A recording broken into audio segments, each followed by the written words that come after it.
Aunty please मुझे ये बन दीजिए। तुम तो प्रेग्नेंट हो, बट तुम्हें प्रेगनेंसी में बंद नहीं खाना चाहिए, ये तुम्हारे लिए ठीक बिल्कुल भी नहीं है। देखो इसके पास इतने भी पैसे नहीं हैं कि ये कुछ खा सके, और वो भी प्रेग्नेंट है। ये इसकी हालत देख के तो हंसी आ रही है। ते जब काउंटर में अपने पैसे जमा कर रही होती तब उसे सामने वाली लेडी कहती है कि आपके अकाउंट में बिल्कुल भी पैसे नहीं है, जो सुनने के बाद त्योंग शॉक होती है। ऐसा नहीं हो सकता है, आप प्लीज़ एक और बार कार्ड चेक कीजिए प्लीज़, ऐसे पैसे नहीं ख़त्म हो सकते, मेरे अकाउंट में बहुत पैसे थे। Ma'am I am so sorry but card में बिल्कुल भी पैसे नहीं है, हमने एक और बार ट्राई कर लिया है। ऐसे कैसे हो सकता है, मेरे कार्ड में पैसे क्यों नहीं है? मुझे मॉम से पूछना होगा। हेलो मॉम, आपने मेरे पैसे किससे पूछ के निकाले हैं? सो व्हाट, मैंने तेरे पैसे ले भी लिए तो तुझे इसमें क्या दिक्कत है? मॉम दिक्कत ये नहीं है कि आपने पैसे लिए हैं, मॉम दिक्कत ये है जब आप मुझे छोड़ चुकी हैं तो आप मेरे अकाउंट्स में पैसे क्यों लेती हैं? आप मेरी परमिशन के बगैर मेरे पैसे कैसे ले सकती हैं? देखो ते, मुझे पैसों की ज़रूरत थी और मुझे पैसे चाहिए थे, तो मुझे पैसे मिल गए हैं। और देखो मैंने तो तुम्हारे डैड के जाने के बाद दूसरी शादी कर ही ली है, और मेरे सन को बिल्कुल ये नहीं पसंद है कि मैं उस पर पैसे खर्च ना करूँ। ये सुनने के बाद त्योंग की मॉम कॉल कट कर देती है और त्योंग के स्टमक में पेन होने लगता है। मॉम, ते कहीं तुम यहीं बेबी डिलीवरी ना कर दो, तुम्हें हॉस्पिटल लेके जाना होगा। मुझे नहीं पता, तुम कहीं से भी बेबी लेके आओ।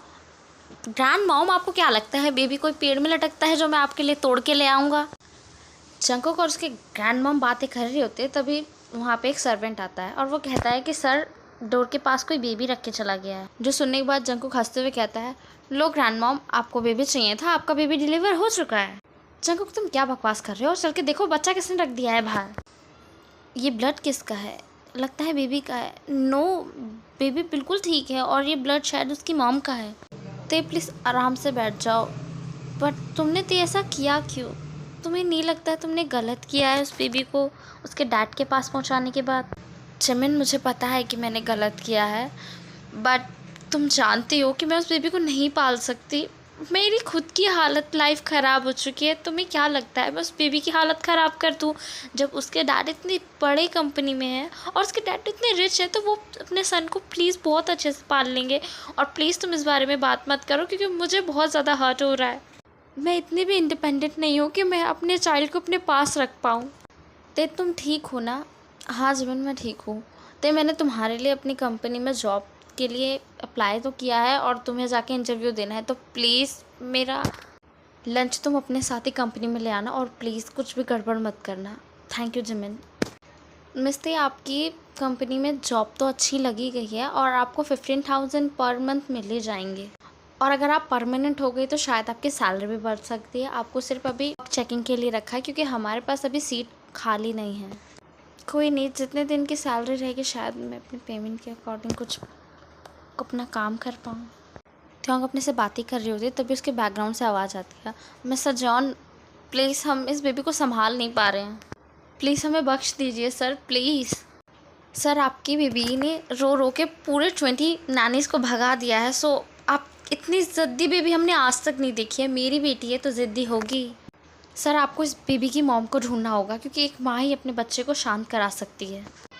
क्या यही मिस्टर जेके हैं? और ये बेबी मेरा है। मैम प्लीज़ आप उस साइड मत जाइए। बेबी तुम बिल्कुल टेंशन मत लो, तुम्हारी मॉम को मैं जल्दी ही ढूंढ के निकाल दूंगा, चाहे तुम्हारी मॉम कहीं भी छुपी क्यों ना हो।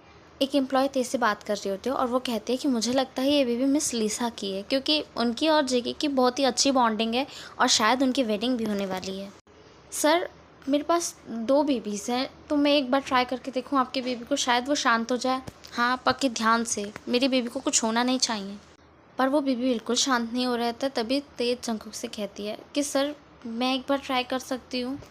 बाय द वे, तुम कैसे बेबी को संभालोगे? तुम्हारा दिमाग तो ख़राब नहीं हो गया? यहाँ एक मॉम नहीं संभाल पा रही है और तुम्हारी तो अभी शादी भी नहीं हुई है। तुम्हारी शक्ल देख के लगता है तुम तो स्टूडेंट होगी। जंगकुक जब ते को देखता है तो उसे फ्लैशबैक याद आने लगता है, बट उसे बिल्कुल भी समझ नहीं आ रहा होता। उसे लगता है कि उसने इस लड़की को कहीं देखा है, और ये कह के जब ते को जंगकुक मना कर रहा होता है तो ते एक मैनेजर के साथ जाने लगते हैं। तभी जंगकुक कहता है, रुको, अगर तुम मेरे बेटे को चुप करा देती हो तो मैं तुम्हें बहुत अच्छी जॉब दूंगा और ये तुम्हारे लिए बहुत अच्छा भी जाएगा। और ये कह के वो जंगकुक अपनी बेबी को दे देता है, बट वो त्योंग का फेस देख के यही सोच रहा होता है कि उसे उस लड़की का फेस क्यों नहीं याद है। अगर उसे ये फेस याद होता तो शायद आज वो कुछ कर पाता। स्टोरी अच्छी लगे तो नेक्स्ट पार्ट के लिए कमेंट कर देना।